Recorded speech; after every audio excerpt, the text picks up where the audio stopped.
Okay, we open the software and mark here the T, click T, and you click here, and you writing here, as we will show you.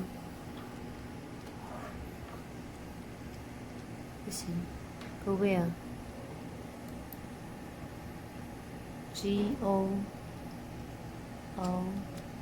Gowell, Gowell application. Okay, then it will be here.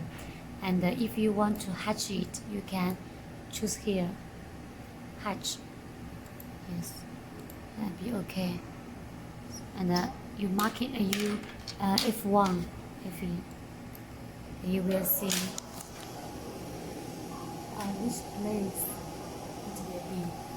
And now we stop it, and F2 mark. Okay, let's mark it.